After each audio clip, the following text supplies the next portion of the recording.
नमस्कार, खबरों की खबर में आपका स्वागत है। अबू बकर अल बगदादी आखिरकार मारा गया, ठीक उसी तरीके से जिस तरीके से पाकिस्तान में ओसामा बिन लादेन को मारा गया था। यूएस के एक स्पेशल ऑपरेशन में अबू अल बगदादी को सीरिया में एक जगह है, वहाँ के नॉर्थ वेस्ट इलाके में इदलिब, उस जगह पे वो एक सुनसान घर में रुका हुआ था और वो ठीक उसी तरह का कॉम्प्लेक्स था जिस तरीके से ओसामा बिन लादेन पाकिस्तान में छिपा हुआ था। ये तस्वीरें देखिए, ये उस घर की है जब ये इस पे हमले के पहले की तस्वीरें हैं जहां वो छिपा हुआ था। लेकिन जब अमेरिका को बिल्कुल ही एक्शनेबल एविडेंस मिला और प्रेसिडेंट ट्रंप ने हामी भरी और उसे ग्रीन सिग्नल दिया कि इस ऑपरेशन के ऊपर आगे कार्रवाई की जा सकती है, तो इस घर के ऊपर हमले हुए, बहुत ज़बरदस्त धमाका हुआ और पूरी की पूरी बिल्डिंग वो जमींदोज़ हो गई, पूरा रबल में कन्वर्ट हो गया। अब जानना ये ज़रूरी है कि बगदादी वहाँ करने क्या आया था। तो कुछ CIA के पुराने एक्सपर्ट्स उन्होंने कल बताया कि अल बगदादी अभी जो सिचुएशन जो था, जिस तरीके से वहाँ पे उसकी हार हो रही थी, शहर दर शहर जो है ISIS जो है वो पिछड़ रहा था, उसकी जो कब्जे वाला एरिया जो है वो उसके हाथ से निकल रहा था, तो शायद ये लीबिया भाग गया था। लेकिन अभी जब टर्की ने सीरिया के ऊपर हमला किया, जो कर्डिश इलाका है जहाँ पे बमबारी हो रही थी, तो वो अपने परिवार को रेस्क्यू करने के लिए इदलिब पहुँचा था। मतलब ये कि बगदादी ने अपने पूरे परिवार को यहाँ उसने छोड़ रखा था। उसकी 3 शादियाँ थी, 3 बीवी और 11 बच्चे। कई बच्चों को तो इस ऑपरेशन से पहले निकाला गया, लेकिन जब ये वहाँ पहुँचा तो अमेरिकन खुफिया एजेंसीज को ये पता चला कि वो संडे को वहाँ पे पहुँचने वाला है और ये बिल्कुल ही कंफर्म रिपोर्ट्स थी। इसलिए प्रेसिडेंट ट्रंप ने एक ग्रीन सिग्नल दिया और ये कार्रवाई हुई। जिस तरीके से रात के अंधेरे में ओसामा बिन लादेन को मारा गया था, उसी हिसाब से अमेरिकन फोर्सेस ने इस घर को, इस कॉम्प्लेक्स को घेर लिया, गोलीबारी चालू हुई और बताया जा रहा है, ये बाकायदा प्रेसिडेंट ट्रंप ने बताया कि वहाँ घर के अंदर एक सुरंग थी जिसके अंदर वो अपने 3 बेटे के साथ वो भागने की कोशिश की और इसी दौरान अमेरिकन फोर्सेस ने स्निफर डॉग्स जो है उसको साथ भेज दिया था और उसको वो पीछे पीछे वो उसको खदेड़ने लगा। लेकिन ये सुरंग ज़्यादा लंबी नहीं थी, कुछ दूर जाने के बाद सुरंग का जो डेड एंड आ गया। तो अल बगदादी कुत्तों के द्वारा मरने के बजाय उसने सोचा कि खुद ही क्यों ना अपनी जान वो दे दे। वो जिंदा नहीं पकड़ा जाना चाहता था, शायद इसलिए वो जो सुसाइड बॉम्बर्स जो वेस्ट पहनते हैं, बम से भरा हुआ जैकेट, उसको उसने डिटोनेट कर दिया। वो खुद भी मरा और अपने साथ अपने 3 बेटे को भी मार डाला। ये 4 लोगों की लाशों का जो है DNA टेस्ट हुआ और ये कंफर्म किया गया कि ये बगदादी ही है। क्योंकि ये कंफर्मेशन इसलिए भी ज़रूरी था क्योंकि बगदादी की मौत की पहले भी बहुत बार खबरें आई कि कभी वो एक्सीडेंट में मारा गया, तो कहीं हमले में मारा गया, कभी बीमारी से मर गया। लेकिन हर बार जब ये खबर आती थी तो 4-5 दिन के बाद या 1 सप्ताह के बाद उसे कोई ऑडियो वीडियो आ जाता था।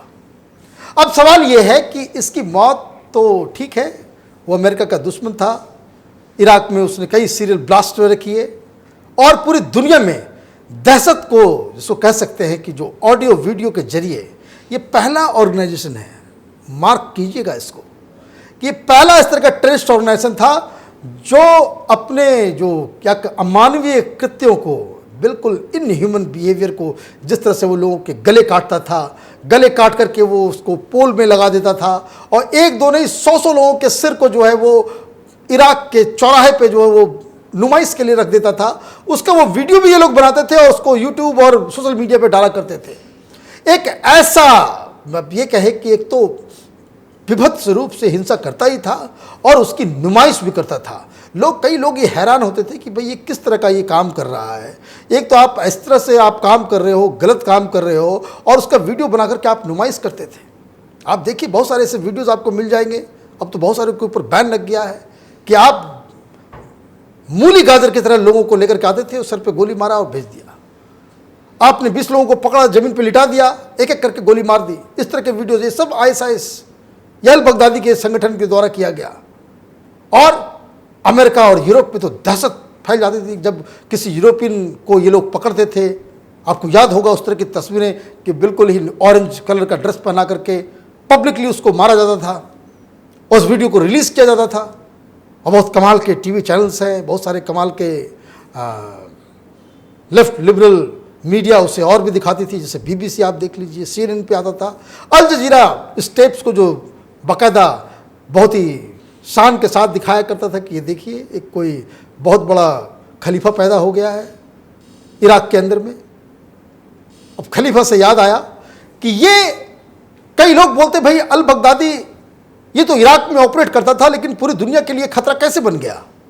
वो इसलिए क्योंकि ये अल कायदा का जो चीफ था ओसामा बिन लादेन उससे ज़्यादा खतरनाक था। वो खतरनाक इसलिए कि इसने इस्लामिक सिंबलिज्म का जो है बहुत ही घटिया तरीके से और गलत तरीके से इसने इस्तेमाल किया और पूरी दुनिया को एक गलत सीख, गलत इस्लाम के रास्ते पे लेकर के जाने की इसने कोशिश की और इसको समर्थन भी बहुत ज़्यादा मिला, इसमें कोई शक की बात नहीं है। और इसलिए ये तो खुद इराक में बैठा रहा, लेकिन ISIS की जो पहुंच, उसका रीच, उसका संगठन, उसका पूरा ऑर्गेनाइजेशन ये पूरी दुनिया में फैल गया। मैं आपको एक एग्जांपल देता हूँ, हिंदुस्तान में भी किस तरह लोग पागल हो गए थे जब इसने खुद को खलीफा डिक्लेयर किया। तो हिंदुस्तान के बहुत सारे मौलानाओं चिट्ठी लिखना शुरू कर दे कि आप ही खलीफा हो। खलीफा का मतलब होता है राजा। किसका राजा? जो पूरे इस्लामिक वर्ल्ड का जो चीफ होता है, जैसे पोप हुआ, उसी हिसाब से खलीफा का एक ओहदा है। इसने तो गलत तरीके से खुद को डिक्लेयर करवा दिया। ये खुद से डिक्लेयर थोड़ी किया जाता है। कई लोग दुनिया में, बहुत सारे मौलानाओं ने, बहुत सारे लोगों ने, जो मॉडरेट किस्म के लोग हैं, उन्होंने काफ़ी इसकी निंदा की, लेकिन कुछ लोग इसके चक्कर में फंस गए। जैसे मैं आपको एक एग्जांपल देता हूँ, लखनऊ में एक इस्लामिक ऑर्गेनाइजेशन है दारुल उलूम नदवतुल उलेमा, ये एक रिसर्च ऑर्गेनाइजेशन है, उसके एक डीन है मौलाना सलमान नदवी। इन्होंने चिट्ठी लिख डाली कि ये, इन्होंने कहा कि भाई आपको मैं खलीफा मानता हूँ। खलीफा बहुत बड़ी चीज़ हुई इस्लामिक वर्ल्ड के लिए, छोटा मोटा नाम, जिस तरह से क्रिश्चियनिटी में पोप है उस तरीके से। और आपने क्या किया? आपने चिट्ठी भी लिख दी और उनके साथ साथ बहुत सारे करीब 200-250 ऐसे लोग थे जो मौलाना, मौलवी, जिन्होंने जो है बता दिया कि भाई आपको खलीफा मानते हैं। ऐसा नहीं कि वो आतंकवादी हैं, वो एक विचार ऐसा है, वो एक ऐसा सिंबलिज्म का उसने इस्तेमाल किया कि अच्छे अच्छे लोगों का जो स्क्रू जो है वो ढीला हो जाए। हालांकि इनको पकड़ के बहुत सारे लोगों ने समझाया, मुस्लिम उलमाओं ने हिंदुस्तान में ही इसकी भर्त्सना की, बहुत समझाया कि ये पागल हो गए तुम, वो कौन सा खलीफा है, कोई आदमी खुद को इस तरह से हिंसा करने वाला, मुसलमानों को ही मारने वाला। मज़ेदार बात ये भी समझ लीजिए कि बगदादी वो कोई नॉन मुस्लिम पे हमला नहीं करता था, वो उसने 95% ऐसे लोगों को मारा है जो मुस्लिम ही थे। जो पहला वीडियो जब उसका आया था कि जब अल बगदादी का नाम आया था, तो वो इराक के बॉर्डर के ऊपर कुछ इस तरह से ये थी, तो जिसपे उसके ट्रांसलेशन में बताया जा रहा था कि उसके जो आतंकी थे वो लोगों को उतारते थे, वो पूछते थे कि भाई कितनी बार तुम नमाज पढ़ते हो, किस हिसाब से पढ़ते हो, और उस हिसाब से, क्योंकि वो उसके हिसाब से नहीं वो पढ़ते थे, वो पूरा ऑडियो है उसका पूरा ट्रांसलेशन है कि भाई ये दूसरे किस्म का मुसलमान है, इससे उसको सबको जमीन पर लिटा करके उन्होंने सबको गोली मार दी। और ये वीडियो पूरी दुनिया में वायरल हुआ। तब से अब बगदादी जो है वो पूरी दुनिया का एक बहुत खौफनाक नाम हो गया।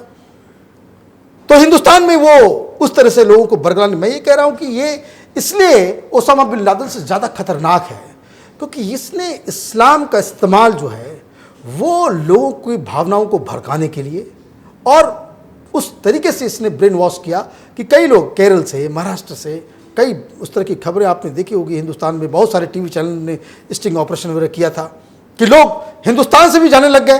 हालांकि हिंदुस्तान में से कोई नाम लेने वाला कोई नहीं है अल बगदादी का, लेकिन कुछ लोग फिर भी पथभ्रष्ट हो गए, समर्थन का चिट्ठी उन्होंने दे दिया। कई लोग 20-25 लोग इस तरह के वो सीरिया भी चले गए, वो इराक भी चले गए, अल बगदादी के साथ वो काम करने लग गए ISIS के। लेकिन मालूम चला कि उन लोगों को वहाँ पे जो हिंदुस्तान से जो लोग गए थे उनसे उनसे ये लोग तो गए थे कि भाई वो जिहाद करेंगे, इस्लाम के नाम पे लड़ेंगे, कुछ लोगों को मारेंगे, गोलियां चलाएंगे। लेकिन जब हिंदुस्तान के लोग गए तो वहाँ उन लोगों को लड़ने के बजाय जो है वहाँ पे टॉयलेट साफ करने के लिए दे दिया गया। तो ये लोग वापस आ गए। वो लोग तो गए, लड़ाका बनने के लिए गए थे, जब मालूम चला कि उनको तो वहाँ नौकर की तरह रखा जा रहा है, तो फिर वो लोग वापस आए। कई लोगों ने बाकायदा बयान दिया। तो कहने का मतलब ये है कि ये एक डेंजरस ऑर्गेनाइजेशन है इस लिहाज से, क्योंकि इसका जो अपील जो है वो बहुत ही इसको कह सकते हैं कि लोगों को के दिमाग को भ्रमित करने वाला है। और इसलिए इसके मरने के बाद अब ये सवाल पूछना उठना लाजमी है कि ये तो मारा गया, अब आईएसआईएस का क्या होगा? तो ठीक वही होगा जिस तरह से उसामा बिन लादेन के मरने के बाद अलकायदा आज भी जिंदा है, आज भी बहुत जगह धमाके करता है, बाकायदा उसके ऑफिशियल्स हैं, पूरी दुनिया में वो अलकायदा फैला हुआ है।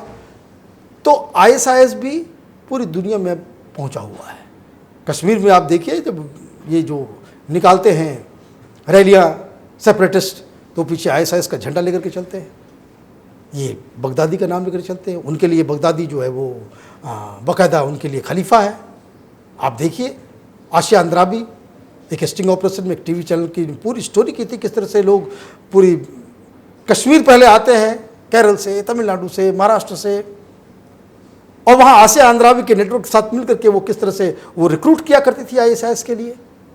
तो कहने का मतलब ये है कि ये एक बहुत ही डेंजरस व्यक्ति था इन अ सेंस कि ये सिर्फ हिंसा ही नहीं करता था, लोगों को भ्रमित करने का इसके पास एक सामान था, पूरी आइडियोलॉजी थी। ऐसा मैं इसलिए कह रहा हूँ कि अल बगदादी कोई बहुत बड़ा कोई तोप नहीं था, एक आम इंसान था, लेकिन धीरे धीरे धीरे जिस तरह से उसने चीज़ों को समझा और जिस तरह से इस्लाम का गलत इस्तेमाल करने में वो माहिर हुआ, उस वजह से वो इतना बड़ा खूंखार और इतना बड़ा जो आतंकी बन गया। 1971 में ये पैदा हुआ समारा में, इराक में, ज़्यादा उम्र भी नहीं है, पढ़ने लिखने में भी तेज़ नहीं था, हाई स्कूल के बाद वो फेल हो गया, फिर उसके बाद वो वहाँ इस्लामिक यूनिवर्सिटी में उसने पढ़ाई लिखाई की। 2004 में जब अमेरिका ने इराक पे चढ़ाई की तब उसको गिरफ्तार कर लिया गया। 5 साल ये अबू गरीब में रहा, अमेरिकी कंसंट्रेशन कैंप में, और वहाँ पे जब रहने के बाद इसे छोड़ दिया गया। क्यों छोड़ दिया गया? क्योंकि उनको अमेरिकन को लगा कि ये बेकार का आदमी है, ये बहुत ही लो प्रोफाइल किस्म का आदमी है, इसमें कोई खतरा नहीं है, उस हिसाब से उसको छोड़ा गया। जैसे होता है ना कि कभी आपने गलत लोगों को पकड़ लिया कि यार ये जाने दो यार, इसमें कोई आतंकी नहीं है, कोई इसके पास इन्फॉर्मेशन नहीं, कभी कोई पुराने चीज़ों में शामिल नहीं रहा है, इसलिए आप उसे छोड़ दें। तो एक लो टारगेट बता करके इसे छोड़ दिया गया। लेकिन ये जब छूटा तो उसके बाद ये सीधे अलकायदा के साथ इसने हाथ मिलाया, गतिविधियाँ उसने की। लेकिन इसे समझ में आ गया कि किस तरीके से वो इस्लाम का, उसके सिंबल्स का गलत इस्तेमाल करके लोगों को बरगला सकता है, लोगों का ब्रेन वॉश कर सकता है, और किस तरीके से वो खुद को एक बड़ा, जिसको कह सकते हैं कि इस्लाम के लिए लड़ने वाला सिपाही खुद को डिक्लेयर कर सकता है। तो सिपाही क्या डिक्लेयर करेगा, इसको फार्मूला समझ में आ गया, तो इसने आईएसआईएस बनाई, और उसके बाद खुद को जो है 2014 में इसने खुद को खलीफा ही बना दिया, माने कि head of the Islamic world. और कई लोग जो इसको समर्थन में भी दे दी, अब उतर आए। हालांकि ये कुछ शहर इराक के अंदर में कुछ इलाके पे इसका कब्जा रहा, लेकिन धीरे धीरे धीरे धीरे धीरे धीरे इसका समर्थन भी घटता गया। दुनिया से लोग जो है इसको, जिस तरह के वीडियोस, जिस तरह का विभत्स जो तस्वीरें आने लग गई, तो लोगों ने इसे रिजेक्ट भी कर दिया। हिंदुस्तान में भी इसका कोई पूछने वाला नहीं है, कुछ लोग भाग गए थे, लेकिन जब समझ में आया सारा कुछ तो ये इन लोगों ने भी कंडेम कर दिया, इन लोगों ने भी छोड़ दिया। लेकिन जो एक्सट्रीमिस्ट लोग हैं, जो कुछ लोग हिंसा में बिलीव करने वाले लोग हैं, जैसे कश्मीर में जो कुछ सेपरेटिस्ट हैं, वो लोग इसके साथ हैं। तो ये तो हमेशा वो चलता रहता है समाज में। कुछ लोग ऐसे होते हैं जो बहके हुए होते हैं, जो गलत कामों में को जो है वो सही समझते हैं। तो ये इस तरीके से इन लोगों ने पूरा का पूरा, वो बगदादी ने वहाँ पे वो पूरा काम किया, इराक में कंसंट्रेट किया। लेकिन जिस तरह की आइडियोलॉजी की वजह से यूरोप में आप देख लें, आप अमेरिका में देख लें, आप अफ्रीका में देख लें, एशिया के अंदर में इंडोनेशिया, ऑस्ट्रेलिया, न्यूजीलैंड, हर जगह ISIS के जो है पांव जो वो फैल गए और हर जगह ये ऑर्गेनाइजेशन बन गया। अब देखना ये है कि किस तरीके से पूरी दुनिया इसके नेटवर्क को ख़त्म करती है। जिस तरह से अलकायदा को धीरे धीरे जो बिल्कुल ही ख़त्म करने के कगार पर ला के खड़ा कर दिया गया, उसी तरीके से क्या ISIS का भी नेटवर्क अब धीरे धीरे, क्योंकि वो लीडरलेस हो गया है, वो रहेगा? एक बहुत बड़ा सवाल है। लेकिन जाते जाते मैं आपको बता दूं कि कुछ मूर्ख पाकिस्तान के अंदर में बैठे हुए हैं। जब ये खबर आई कि अल बगदादी मारा गया है तो उसने ट्वीट करना शुरू कर दिया। एक रहमान साहब है, वो मिनिस्टर रह चुके हैं पाकिस्तान में, उन्होंने लिखा कि भाई ये उसी तरह का एक होस्ट है, बिल्कुल एक झूठी खबर है। जिस तरीके से पहले भी कई बार जो खबर आई थी कि मारा गया है, तो जब तक वो कंफर्म नहीं हो जाते वो नहीं मानेंगे। नहीं मानो भाई, आपको कौन कहता है मानने के लिए, लेकिन सच्चाई ये है। बहुत सारे लोगों के दिमाग में भी डाउट्स होगा, क्या वाकई मर गया है? जब US प्रेसिडेंट बाकायदा एक फॉर्मल प्रेस कॉन्फ्रेंस करके पूरी दुनिया को बताता है, तो ऐसे क्लेम्स के ऊपर डाउट करना ये हमारी मूर्खता होगी। तो आप देखते रहिए ओपिनियन पोस्ट इंटरनेट TV। हमारे वीडियोस को लाइक कीजिए, शेयर कीजिए और हमारे चैनल को सब्सक्राइब कीजिए और बेल आइकन को ज़रूर दबाइए ताकि हमारे वीडियोस, उसके नोटिफिकेशंस आप तक फ़ौरन पहुँचे। धन्यवाद।